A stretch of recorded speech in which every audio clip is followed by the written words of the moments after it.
नमस्कार देश बुलेटिन च तुहाडा स्वागत। मैं रजनी। पहला पेश ने चोणदियां खबरां।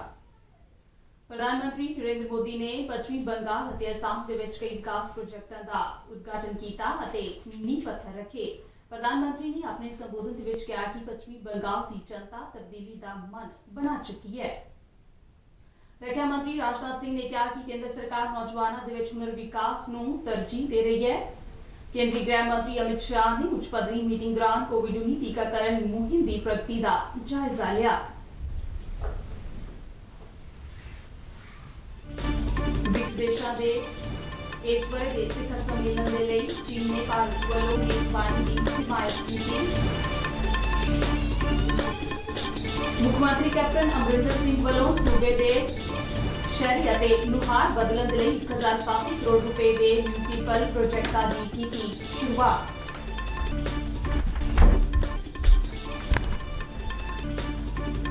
ਮੌਂਟੀਨੀਗਰੋ ਦੇ ਐਡਰੀਐਟਿਕ ਪਰਲ ਮੁੱਕੇਬਾਜ਼ੀ ਟੂਰਨਾਮੈਂਟ ਦੇ ਵਿੱਚ ਭਾਰਤੀ ਮਹਿਲਾ ਟੀਮ ਨੇ 5 ਸੋਨ ਤਮਗੇ ਜਿੱਤ ਕੇ ਓਵਰਆਲ ਟਰਾਫੀ ਤੇ ਕਬਜ਼ਾ ਕੀਤਾ।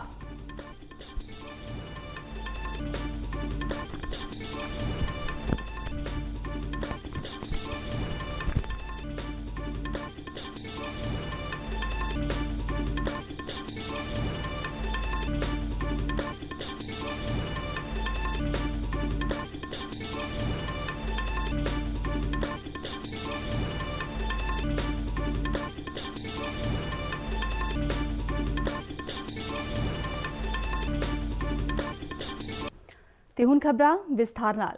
ਪ੍ਰਧਾਨ ਮੰਤਰੀ ਨਰਿੰਦਰ ਮੋਦੀ ਨੇ ਆਪਣੀ ਪੱਛਮ ਬੰਗਾਲ ਫੇਰੀ ਦੌਰਾਨ ਹੁਗਲੀ ਦੇ ਵਿੱਚ ਕਈ ਰੇਲਵੇ ਪ੍ਰੋਜੈਕਟਾਂ ਦਾ ਉਦਘਾਟਨ ਕੀਤਾ। ਨਰਿੰਦਰ ਮੋਦੀ ਨੇ ਨੋਆਪਰਾ ਤੋਂ ਦਕਨੇਸ਼ਵਰ ਤੱਕ ਮੈਟਰੋ ਰੇਲਵੇ ਦੇ ਨਵੇਂ ਰੂਟ ਦਾ ਵੀ ਉਦਘਾਟਨ ਕੀਤਾ। 4.1 ਕਿਲੋਮੀਟਰ ਲੰਬੇ ਇਸ ਮੈਟਰੋ ਰੂਟ ਦੀ ਉਸਾਰੀ ਤੇ 464 ਕਰੋੜ ਰੁਪਏ ਦੀ ਲਾਗਤ ਆਈ ਹੈ। ਉਨ੍ਹਾਂ ਵੱਲੋਂ ਤਲਾਈਕੁੰਡਾ ਤੋਂ ਝਾਰਗ੍ਰਾਮ ਤੱਕ ਦੇ 30 ਕਿਲੋਮੀਟਰ ਮਾਰਗ ਨੂੰ ਵੀ ਰਾਸ਼ਟਰ ਨੂੰ ਸਮਰਪਿਤ ਕੀਤਾ ਗਿਆ। ਆਪਣੇ ਸੰਬੋਧਨ ਦੇ ਵਿੱਚ ਪ੍ਰਧਾਨ ਮੰਤਰੀ ਨਰਿੰਦਰ ਮੋਦੀ ਨੇ ਕਿਹਾ ਕਿ ਪੱਛਮ ਬੰਗਾਲ ਦੀ ਜਨਤਾ ਪਰਿਵਰਤਨ ਦਾ ਮਨ ਬਣਾ ਚੁੱਕੀ ਹੈ। ਉਨ੍ਹਾਂ ਕਿਹਾ ਕਿ ਵਿਕਾਸ ਦੇ ਹਰ ਪਹਿਲੂ ਦੇ ਲਈ ਕਨੈਕਟੀਵਿਟੀ ਜ਼ਰੂਰੀ ਹੈ ਅਤੇ ਕਨੈਕਟੀਵਿਟੀ ਉਨ੍ਹਾਂ ਦੀ ਸਰਕਾਰ ਦੀ ਉੱਚ ਤਰਜੀਹ ਹੈ। ਨਰਿੰਦਰ ਮੋਦੀ ਨੇ ਕਿਹਾ ਕਿ ਪੱਛਮ ਬੰਗਾਲ ਨੂੰ ਹੁਣ ਤੱਕ ਇਥੋਂ ਦੀਆਂ ਸਰਕਾਰਾਂ ਨੇ ਬਹੁਤ ਪਿੱਛੇ ਧੱਕ ਦਿੱਤਾ ਹੈ ਅਤੇ ਖਾਸ ਕਰਕੇ ਹੁਗਲੀ ਖੇਤਰ ਨੂੰ ਉਸ ਦੇ ਹਾਲ ਤੇ ਛੱਡ ਦਿੱਤਾ। ਉਨ੍ਹਾਂ ਇਸ ਗੱਲ ਤੇ ਅਫਸੋਸ ਪ੍ਰਗਟ ਕੀਤਾ ਹੈ ਕਿ ਪੱਛਮ ਬੰਗਾਲ ਨੂੰ ਆਯੁਸ਼ਮਾਨ ਭਾਰਤ, ਪ੍ਰਧਾਨ ਮੰਤਰੀ ਕਿਸਾਨ ਨਿਧੀ ਯੋਜਨਾ ਸਮੇਤ ਹੋਰ ਕੇਂਦਰੀ ਸਕੀਮਾਂ ਦਾ ਲਾਭ नहीं मिल रहा। उन्होंने इल्जाम लगाया कि पश्चिम बंगाल सरकार सबका साथ सबका विकास की बजाय तुष्टीकरण की राजनीति कर रही है। पश्चिम बंगाल अपने तेज विकास के संकल्प को सिद्ध करने के लिए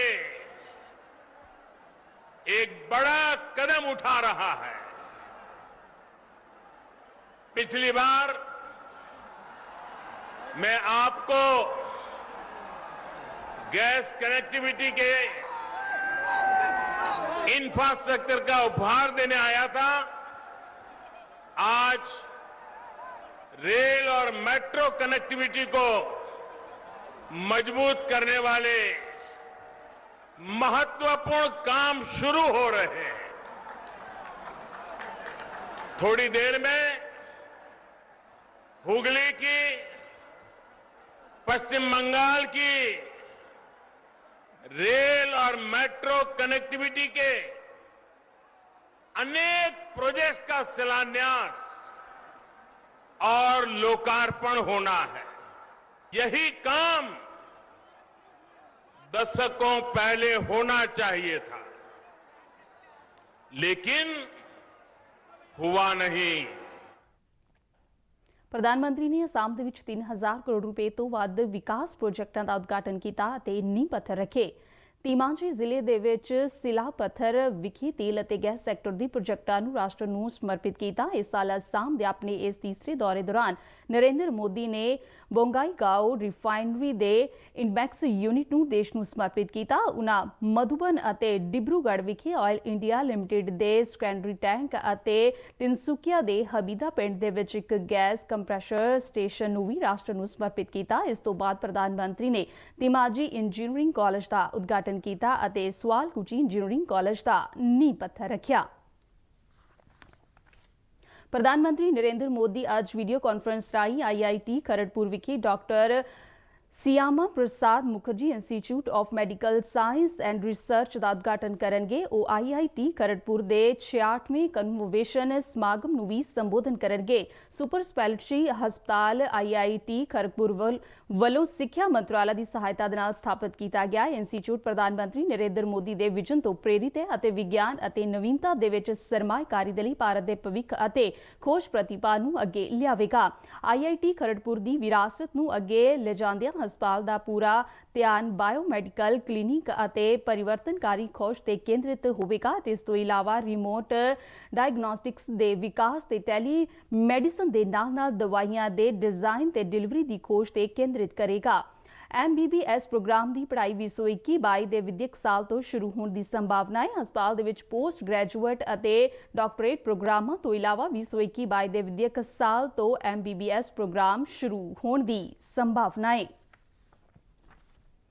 ਰੱਖਿਆ ਮੰਤਰੀ ਰਾਜਨਾਥ ਸਿੰਘ ਨੇ ਕਿਹਾ ਕਿ ਪ੍ਰਧਾਨ ਮੰਤਰੀ ਗ੍ਰਾਮੀਣ ਕੌਸ਼ਲ ਵਿਕਾਸ ਯੋਜਨਾ ਸਦਕਾ ਦੇਸ਼ ਦੇ ਪੇਂਡੂ ਇਲਾਕਿਆਂ ਦੇ ਵਿੱਚ ਹੁਨਰ ਵਿਕਾਸ ਹੋਇਆ ਹੈ। ਉੱਤਰ ਪ੍ਰਦੇਸ਼ ਦੇ ਪਿਲਖੋਵਾ ਦੇ ਵਿੱਚ ਰੱਖਿਆ ਖੋਜ ਅਤੇ ਵਿਕਾਸ ਸੰਗਠਨ ਦੇ ਹੁਨਰ ਵਿਕਾਸ ਕੇਂਦਰ ਦੇ ਉਦਘਾਟਨੀ ਸਮਾਗਮ ਨੂੰ ਸੰਬੋਧਨ ਕਰਦਿਆਂ ਰਾਜਨਾਥ ਸਿੰਘ ਨੇ ਕਿਹਾ ਕਿ ਕੇਂਦਰ ਸਰਕਾਰ ਨੇ ਹੁਨਰ ਵਿਕਾਸ ਨੂੰ ਤਰਜੀਹ ਦਿੱਤੀ ਹੈ ਅਤੇ ਕੌਸ਼ਲ ਵਿਕਾਸ ਯੋਜਨਾ ਤਹਿਤ ਕਈ ਕਦਮ ਚੁੱਕੇ ਗਏ ਨੇ। ਉਨ੍ਹਾਂ ਕਿਹਾ ਕਿ ਹੁਨਰਮੰਦ ਦੇਸ਼ ਹੀ ਅੱਜ ਦੇ ਸਮੇਂ ਦੇ ਵਿੱਚ ਅੱਗੇ ਵਧ ਸਕਦਾ ਹੈ। ਰੱਖਿਆ ਮੰਤਰੀ ਨੇ ਕਿਹਾ ਕਿ ਸਟਾਰਟਅਪ ਇੰਡੀਆ ਤੇ ਨਵੀਂ ਸਿੱਖਿਆ ਨੀਤੀ ਇਸ ਦਿਸ਼ਾ ਵੱਲ ਚੁੱਕੇ ਗਏ ਵੱਡੇ ਕਦਮ ਨੇ। ਉਨ੍ਹਾਂ ਕਿਹਾ ਕਿ ਨੌਜਵਾਨਾਂ ਵਿੱਚ ਸਿੱਧੇ ਅਤੇ ਅਸਿੱਧੇ ਤੌਰ ਤੇ ਹੁਨਰ ਵਿਕਾਸ ਨੂੰ ਪ੍ਰਫੁੱਲਿਤ ਕਰੇਗੇ।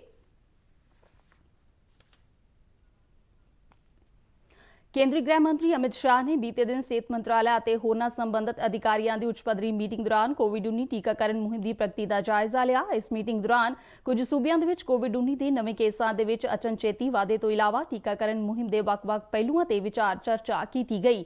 ਗ੍ਰਹਿ ਮੰਤਰੀ ਨੇ ਚੱਲ ਰਹੀ ਟੀਕਾਕਰਨ ਮੁਹਿੰਮ ਪ੍ਰਤੀ ਸੰਤੁਸ਼ਟੀ ਜ਼ਾਹਰ ਕਰਦਿਆਂ ਇਸ ਦੇ ਨਿਰਵਿਘਨ ਜਾਰੀ ਰਹਿਣ ਦੀ ਉਮੀਦ ਜਤਾਈ।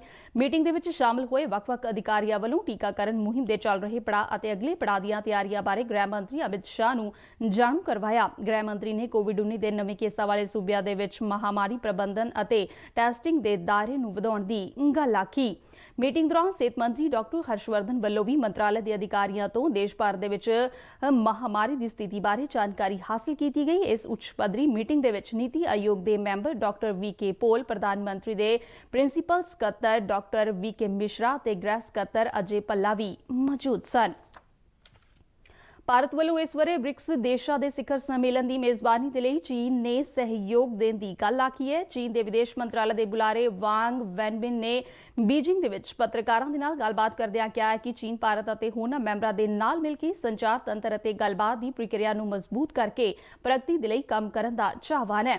ਉਨ੍ਹਾਂ ਕਿਹਾ ਕਿ ਚੀਨ ਬ੍ਰਿਕਸ ਦੇ ਨਾਲ ਬੁਨਿਆਦੀ ਤੌਰ ਤੇ ਜੁੜਿਆ ਹੋਇਆ ਹੈ ਅਤੇ ਭਵਿੱਖ ਦੇ ਵਿੱਚ ਰਣਨੀਤਿਕ ਭਾਈਵਾਲੀ ਨੂੰ ਵਧੇਰੇ ਮਜ਼ਬੂਤ ਕਰਨ ਦੇ ਲਈ ਵਚਨਬੱਧ ਹੈ।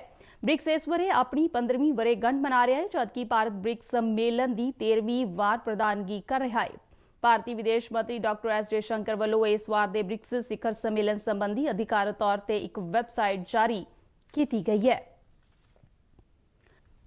ਪੰਜਾਬ ਸਰਕਾਰ ਵੱਲੋਂ ਵਿਸ਼ਵ ਪੱਧਰੀ ਬੁਨਿਆਦੀ ਢਾਂਚੇ ਦੇ ਨਾਲ ਸ਼ਹਿਰਾਂ ਦੀ ਨੁਹਾਰ ਬਦਲਣ ਦੇ ਉਪਰਾਲੇ ਤਹਿਤ ਮੁੱਖ ਮੰਤਰੀ ਕੈਪਟਨ ਅਮਰਿੰਦਰ ਸਿੰਘ ਨੇ ਵਰਚੁਅਲ ਮਾਧਿਅਮ ਰਾਹੀਂ 1087 ਕਰੋੜ ਰੁਪਏ ਦੇ ਮਿਊਨਿਸਪਲ ਪ੍ਰੋਜੈਕਟਾਂ ਦੀ ਸ਼ੁਰੂਆਤ ਕੀਤੀ।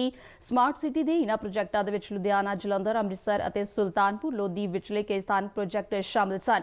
ਮੁੱਖ ਮੰਤਰੀ ਨੇ ਲੁਧਿਆਣਾ ਵਿੱਚ ਤਕਰੀਬਨ 36 ਕਰੋੜ ਰੁਪਏ ਦੀ ਲਾਗਤ ਦੇ ਨਾਲ ਮਿਊਨਿਸਪਲ ਕੰਟਰੋਲ ਸੈਂਟਰ ਦੀ ਸਥਾਪਨਾ ਅਤੇ ਲੁਧਿਆਣੇ ਸੇਫ ਸਿਟੀ ਪ੍ਰੋਜੈਕਟ ਦੇ ਵਿਸਤਾਰ ਦਾ ਉਦਘਾਟਨ ਕੀਤਾ। ਜਲੰਧਰ ਵਿੱਚ ਸਿਟੀ ਰੇਲਵੇ ਸਟੇਸ਼ਨ ਦੀ ਅਪਗ੍ਰੇਡੇਸ਼ਨ ਅਤੇ ਸੁਧਾਰ ਸਣੇ ਜਲੰਧਰ ਦੇ ਗਦਈਪੁਰ ਵਿਖੇ ਨਿਰਮਾਣ ਅਤੇ ਮਲਵਾ ਪ੍ਰੋਸੈਸਿੰਗ ਪਲਾਂਟ ਦੀ ਸਥਾਪਨਾ ਅਤੇ ਗੁਰੂ ਨਾਨਕ ਦੇਵ ਲਾਇਬ੍ਰੇਰੀ ਦਾ ਡਿਜੀਟਾਈਜੇਸ਼ਨ ਸੰਬੰਧੀ ਪ੍ਰੋਜੈਕਟ ਸ਼ੁਰੂ ਕੀਤੇ ਗਏ। ਮੁੱਖ ਮੰਤਰੀ ਵੱਲੋਂ ਅੰਮ੍ਰਿਤਸਰ ਦੇ ਲਈ ਤਕਰੀਬਨ 722 ਕਰੋੜ ਦੀ ਲਾਗਤ ਵਾਲੇ 24 ਘੰਟੇ ਨਹਿਰੀ ਪਾਣੀ ਦੀ ਸਪਲਾਈ ਸਕੀਮ, ਅੱਗ ਬੁਝਾਊ ਸੇਵਾਵਾਂ ਦੀ ਅਪਗ੍ਰੇਡੇਸ਼ਨ, ਠੋਸ ਰਹਿੰਦ ਖੂੰਹਦ ਪ੍ਰਬੰਧਨ ਦੀ ਅਪਗ੍ਰੇਡੇਸ਼ਨ ਅਤੇ ਪਾਰਕਾਂ ਤੇ ਖੁੱਲੀਆਂ ਥਾਵਾਂ ਦੇ ਵਿਕਾਸ ਪ੍ਰੋਜੈਕਟਾਂ ਨੂੰ ਸ਼ੁਰੂ ਕੀਤਾ। ਸੁਲਤਾਨਪੁਰ ਲੋਧੀ ਵਿਖੇ ਕਪੂਰਥਲਾ ਸਮਾਰਟ ਰੋਡ ਦਾ 4 ਮਾਰਗੀ ਪ੍ਰੋਜੈਕਟ ਵੀ ਸ਼ੁਰੂ ਕੀਤਾ ਗਿਆ, ਜਿਸ ਤੇ 77 ਕਰੋੜ ਰੁਪਏ ਤੋਂ ਵੱਧ ਦੀ ਲਾਗਤ ਆਵੇਗੀ। ਇਸ ਤੋਂ ਇਲਾਵਾ ਸੁਲਤਾਨਪੁਰ ਲੋਧੀ ਦੇ ਵਿੱਚ ਪਵਿੱਤਰ ਵੇਈ ਦੇ ਕਿਨਾਰਿਆਂ ਨੂੰ ਪੱਕੇ ਕਰਨ ਅਤੇ ਅੱਗ ਬੁਝਾਊ ਅਤੇ ਸੁਰੱਖਿਆ ਉਪਕਰਨਾਂ ਦੀ ਖਰੀਦ ਸੰਬੰਧੀ ਵੀ ਪ੍ਰੋਜੈਕਟ ਮੁਕੰਮਲ ਕੀਤੇ ਗਏ ਸਨ।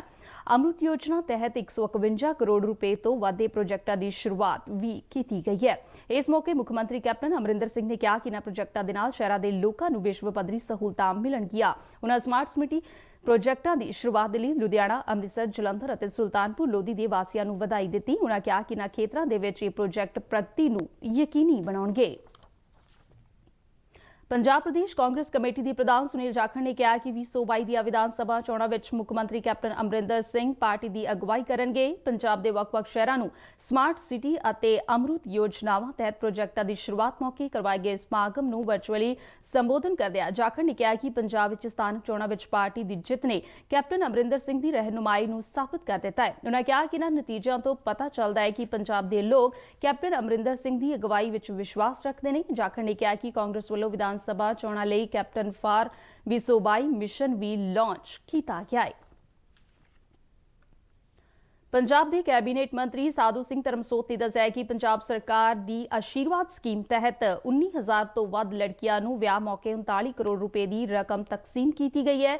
ਚੰਡੀਗੜ੍ਹ ਤੋਂ ਜਾਰੀ ਬਿਆਨ ਦੇ ਵਿੱਚ ਧਰਮਸੋਤ ਨੇ ਕਿਹਾ ਕਿ ਅਨੁਸੂਚਿਤ ਜਾਤੀਆਂ ਦੇ ਨਾਲ ਸੰਬੰਧਤ 10,873 ਲੜਕੀਆਂ ਨੂੰ 22 ਕਰੋੜ ਜਦਕਿ ਪਛੜੀਆਂ ਸ਼੍ਰੇਣੀਆਂ ਅਤੇ ਆਰਥਿਕ ਤੌਰ ਤੇ ਕਮਜ਼ੋਰ ਵਰਗ ਦੀਆਂ 8,209 ਲੜਕੀਆਂ ਨੂੰ ਸਾਲ 2020 ਦੌਰਾਨ 17 ਕਰੋੜ ਰੁਪਏ ਦੀ ਆਰਥਿਕ ਮਦਦ ਦਿੱਤੀ ਗਈ ਹੈ। ਉਨ੍ਹਾਂ ਕਿਹਾ ਕਿ ਸੂਬਾ ਸਰਕਾਰ ਵੱਲੋਂ ਪਿਛਲੇ ਵਰੇ 27 ਅਕਤੂਬਰ ਤੋਂ ਨਵੀਂ ਡਾਕਟਰ BR ਅੰਬੇਡਕਰ ਐਸੀ ਪੋਸਟ ਮੈਟ੍ਰਿਕ ਸਕਾਲਰਸ਼ਿਪ ਸਕੀਮ ਸ਼ੁਰੂ ਕੀਤੀ ਗਈ ਸੀ ਜੋ 2020-21 ਦੇ ਅਕਾਦਮਿਕ ਸੈਸ਼ਨ ਦੌਰਾਨ ਲਾਗੂ ਕੀਤੀ ਗਈ। ਧਰਮਸੋਤ ਨੇ ਦੱਸਿਆ ਕਿ 2.5 ਤੋਂ 4 ਲੱਖ ਦੀ ਪਰਿਵਾਰਕ ਆਮਦਨੀ ਵਾਲੇ ਵਿਦਿਆਰਥੀ ਇਸ ਯੋਜਨਾ ਦਾ ਲਾਹਾ ਲੈ ਸਕਦੇ ਨੇ ਅਤੇ ਇਸ ਯੋਜਨਾ ਦੇ ਵਿੱਚ ਪੰਜਾਬ ਅਤੇ ਚੰਡੀਗੜ੍ਹ ਦੇ ਕੇਂਦਰੀ ਅਤੇ ਸੂਬਾਈ ਪੱਧਰ ਦੇ ਸਿੱਖਿਆ ਸੰਸਥਾਵਾਂ ਨੂੰ ਸ਼ਾਮਲ ਕੀਤਾ ਗਿਆ ਹੈ। ਧਰਮਸੋਤ ਨੇ ਦੱਸਿਆ ਕਿ ਪੰਜਾਬ ਸਰਕਾਰ ਵੱਲੋਂ ਘੱਟ ਗਿਣਤੀ ਵਿਦਿਆਰਥੀਆਂ ਲਈ ਵੀ 3 ਭਲਾਈ ਸਕੀਮਾਂ ਚਲਾਈਆਂ ਜਾ ਰਹੀਆਂ ਨੇ, ਜਿਨ੍ਹਾਂ ਵਿੱਚ ਪ੍ਰੀ ਅਤੇ ਪੋਸਟ ਮੈਟ੍ਰਿਕ ਸਕਾਲਰਸ਼ਿਪ ਸਕੀਮਾਂ ਅਤੇ ਇੱਕ ਮੈਰਿਟ ਕਮ ਮੀਨ ਆਧਾਰਿਤ ਸਕਾਲਰਸ਼ਿਪ ਯੋਜਨਾ ਸ਼ਾਮਲ ਹੈ। ਧਰਮਸੋਤ ਨੇ ਦੱਸਿਆ ਹੈ ਕਿ ਪ੍ਰੀ ਮੈਟ੍ਰਿਕ ਸਕੀਮ ਤਹਿਤ 4,68,622 ਵਿਦਿਆਰਥੀਆਂ ਨੂੰ 76 ਕਰੋੜ ਤੋਂ ਵੱਧ ਦੇ ਵਜ਼ੀਫੇ ਦਿੱਤੇ ਗਏ ਨੇ, ਜਦਕਿ ਪੋਸਟ ਮੈਟ੍ਰਿਕ ਸਕਾਲਰਸ਼ਿਪ ਸਕੀਮ ਤਹਿਤ 56,664 ਵਿਦਿਆਰਥੀਆਂ ਨੂੰ 30 ਕਰੋੜ 18 ਲੱਖ ਦੀ ਵਜ਼ੀਫਾ ਰਾਸ਼ੀ ਤਕਸੀਮ ਕੀਤੀ ਗਈ ਹੈ। ਮੈਟ੍ਰਿਕ ਆਧਾਰਿਤ ਵਜ਼ੀਫਾ ਸਕੀਮ ਤਹਿਤ 2,404 ਵਿਦਿਆਰਥੀਆਂ ਨੂੰ 6 ਕਰੋੜ 45 ਲੱਖ ਦੇ ਵਜ਼ੀਫੇ ਸਿੱਧੇ ਉਨ੍ਹਾਂ ਦੇ ਖਾਤਿਆਂ ਵਿੱਚ ਪਾਏ ਗਏ ਨੇ। ਦਿੱਲੀ ਹਾਈ ਕੋਰਟ ਨੇ ਨੈਸ਼ਨਲ ਹੈਰਾਲਡ ਕੇਸ ਦੇ ਵਿੱਚ ਕਾਂਗਰਸ ਪ੍ਰਧਾਨ ਸੋਨੀਆ ਗਾਂਧੀ ਅਤੇ ਰਾਹੁਲ ਗਾਂਧੀ ਸਣੇ ਹੋਰਨਾਂ ਤੋਂ ਜਵਾਬ ਤਲਬੀ ਕੀਤੀ ਹੈ। ਬੀਜੇਪੀ ਦੇ ਪਾਰਲੀਮੈਂਟ ਮੈਂਬਰ ਸੁਬਰਮਨਿਅਮ ਸਵਾਮੀ ਨੇ ਹੇਠਲੀ ਅਦਾਲਤ ਦੇ ਫੈਸਲੇ ਵਿਰੁੱਧ ਹਾਈ ਕੋਰਟ ਦੇ ਵਿੱਚ ਪਟੀਸ਼ਨ ਦਾਇਰ ਕੀਤੀ ਸੀ, ਜਿਸ ਵਿੱਚ ਸਵਾਮੀ ਨੇ ਸਬੂਤਾਂ ਤੇ ਅਦਾਲਤ ਕਾਰਵਾਈ ਨੂੰ ਅੱਗੇ ਤੋਰਨ ਦੀ ਮੰਗ ਕੀਤੀ ਸੀ। ਪਟੀਸ਼ਨ ਤੇ ਸੁਣਵਾਈ ਕਰਦਿਆਂ ਜਸਟਿਸ ਸੁਰੇਸ਼ ਕੈਂਤ ਨੇ ਕਾਂਗਰਸ ਪ੍ਰਧਾਨ Sonia Gandhi, Rahul Gandhi, all India Congress committee ਦੇ ਜਨਰਲ ਸਕੱਤਰ ਆਸਕਰ ਫਰਨਾਂਡਿਸ, ਸੁਮਨ ਦੁਬੇ, ਸੈਮ ਪਿਤਰੋਦਾ ਅਤੇ ਜੰਗ ਇੰਡੀਆ ਨੂੰ ਨੋਟਿਸ ਜਾਰੀ ਕਰਕੇ 12 ਅਪ੍ਰੈਲ ਤੱਕ ਪੱਖ ਪੇਸ਼ ਕਰਨ ਦੇ ਲਈ ਕਿਹਾ ਹੈ। ਅਦਾਲਤ ਵੱਲੋਂ 12 ਅਪ੍ਰੈਲ ਤੱਕ ਕੇਸ ਸੰਬੰਧੀ ਕਾਰਵਾਈ ਤੇ ਸਟੇ ਲਾਈ ਗਈ ਹੈ। ਪਟੀਸ਼ਨ ਕਰਤਾ ਵੱਲੋਂ ਵਕੀਲ ਸਤਿਆ ਸਬਰਵਾਲ ਪੇਸ਼ ਹੋਏ, ਜਦਕਿ ਦੂਜੀ ਧਿਰ ਵੱਲੋਂ ਵਕੀਲ ਤਰਨੁਮ ਚੀਮਾ ਅਦਾਲਤ ਵਿੱਚ ਪੇਸ਼ ਹੋਏ। ਦੋਵਾਂ ਵਕੀਲਾਂ ਵੱਲੋਂ ਇਸ ਗੱਲ ਦੀ ਪੁਸ਼ਟੀ ਕੀਤੀ ਗਈ ਕਿ ਅਦਾਲਤ ਨੂੰ ਇਸ ਮਾਮਲੇ ਵਿੱਚ ਨੋਟਿਸ ਜਾਰੀ ਕਰਕੇ ਇਹ ਜਵਾਬ ਤਲਬੀ ਕੀਤਾ ਹੈ ਅਤੇ ਨਾਲ ਹੀ 12 ਅਪ੍ਰੈਲ ਤੱਕ ਟ੍ਰਾਇਲ ਕੋਰਟ ਦੀ ਕਾਰਵਾਈ ਤੇ ਸਟੇ ਲਗਾਈ ਹੈ। ਕੇਂਦਰੀ ਖੇਡ ਮੰਤਰੀ ਕਿਰਨ ਰਿਜਿਜੂ ਵੱਲੋਂ ਬੈਂਗਲੁਰੂ ਦੇ ਵਿੱਚ ਭਾਰਤੀ ਖੇਡ ਅਥਾਰਟੀ ਦੇ ਵਿਸ਼ਵ ਪੱਧਰੀ ਸਹੂਲਤਾਂ ਦੇ ਨਾਲ ਲੈਸ ਕੈਂਪਸ ਦਾ ਉਦਘਾਟਨ ਕੀਤਾ ਗਿਆ। ਇਸ ਕੈਂਪਸ ਦੇ ਵਿੱਚ ਕੌਮਾਂਤਰੀ ਪੱਧਰ ਦੀਆਂ ਸਹੂਲਤਾਂ ਵਾਲਾ ਜਿਮ ਕੰਪਲੈਕਸ ਅਤੇ ਆਧੁਨਿਕ ਚੇਂਜ ਰੂਮ ਦਾ ਉਦਘਾਟਨ ਕੀਤਾ ਗਿਆ ਤੇ ਨਾਲ ਹੀ 330 ਬੈੱਡਾਂ ਵਾਲੇ ਹੋਸਟਲ, ਖਿਡਾਰੀਆਂ ਦੇ ਲਈ ਡਾਈਨਿੰਗ ਹਾਲ ਅਤੇ ਖਾਣ-ਪੀਣ ਦੇ ਸਹੂਲਤਾਂ ਦੇ ਲਈ ਕੈਂਪਸ ਦੀ ਰਸੋਈ ਦੀ ਅਪਗ੍ਰੇਡੇਸ਼ਨ ਦੇ ਪ੍ਰੋਜੈਕਟ ਦਾ ਨੀਂਹ ਪੱਥਰ ਰੱਖਿਆ ਗਿਆ। ਖੇਡ ਮੰਤਰੀ ਵੱਲੋਂ ਖੇਡ ਅਥਾਰਟੀ ਦੇ ਬੈਂਗਲੁਰੂ ਕੈਂਪਸ ਵਿਖੇ ਸਿੰਥੈਟਿਕਸ ਐਥਲੈਟਿਕਸ ਟਰੈਕ ਬਣਾਉਣ ਦੇ ਪ੍ਰੋਜੈਕਟ ਦਾ ਵੀ ਨੀਂਹ ਪੱਥਰ ਰੱਖਿਆ ਗਿਆ। ਇਸ ਮੌਕੇ ਸੰਬੋਧਨ ਕਰਦਿਆਂ ਖੇਡ ਮੰਤਰੀ ਨੇ ਕਿਹਾ ਕਿ ਸਾਡੇ ਖਿਡਾਰੀ ਦੇਸ਼ ਦੇ ਲਈ ਖੇਡ ਕੇ ਤਮਗੇ ਹਾਸਲ ਕਰਦੇ ਨੇ ਅਤੇ ਸਾਡੇ ਇਨ੍ਹਾਂ ਖੇਡ ਨਾਇਕਾਂ ਦੇ ਲਈ ਨਮੂਨੇ ਦੀਆਂ ਸਿਖਲਾਈ ਸਹੂਲਤਾਂ, ਹੋਸਟਲ ਅਤੇ ਪੌਸ਼ਟਿਕ ਭੋਜਨ ਦੀ ਉਪਲਬਧੀ ਜ਼ਰੂਰੀ ਹੈ। ਉਨ੍ਹਾਂ ਕਿਹਾ ਕਿ ਬੈਂਗਲੁਰੂ ਵਿਚਲੇ ਇਸ ਕੈਂਪਸ ਦੇ ਵਿੱਚ ਖਿਡਾਰੀਆਂ ਨੂੰ ਵਿਸ਼ਵ ਪੱਧਰ ਦੇ ਕੋਚਾਂ ਵੱਲੋਂ ਸਿਖਲਾਈ ਤੋਂ ਇਲਾਵਾ ਪੌਸ਼ਟਿਕ ਭੋਜਨ ਅਤੇ 3 ਸਿਤਾਰਾ ਰਿਹਾਇਸ਼ੀ ਸੁਵਿਧਾਵਾਂ ਉਪਲਬਧ ਕਰਵਾਈਆਂ ਜਾਣਗੀਆਂ। ਉਨ੍ਹਾਂ ਹਰੇਕ ਸੂਬੇ ਅਤੇ ਕੇਂਦਰ ਸ਼ਾਸਿਤ ਪ੍ਰਦੇਸ਼ ਨੂੰ ਓਲੰਪਿਕ ਖੇਡਾਂ ਦੇ ਵਿੱਚ ਬਿਹਤਰ ਨਤੀਜੇ ਲਿਆਉਣ ਦੇ ਲਈ ਖੇਡਾਂ ਤੇ ਧਿਆਨ ਕੇਂਦਰਿਤ ਕਰਨ ਦਾ ਸੱਦਾ ਦਿੱਤਾ। ਇਸ ਸਮਾਗਮ ਦੌਰਾਨ ਖੇਡ ਮੰਤਰੀ ਨੇ ਟੋਕੀਓ ਓਲੰਪਿਕਸ ਦੇ ਲਈ ਦਾਖਲਾ ਹਾਸਲ ਕਰ ਚੁੱਕੇ ਖਿਡਾਰੀਆਂ ਨੂੰ ਸਨਮਾਨਿਤ ਵੀ ਕੀਤਾ। ਇਸ ਦੇ ਨਾਲ ਹੀ ਖਬਰਾਂ ਦਾ ਇਹ ਬੁਲੇਟਿਨ ਖਤਮ ਹੁੰਦਾ ਹੈ। ਨਮਸਕਾਰ।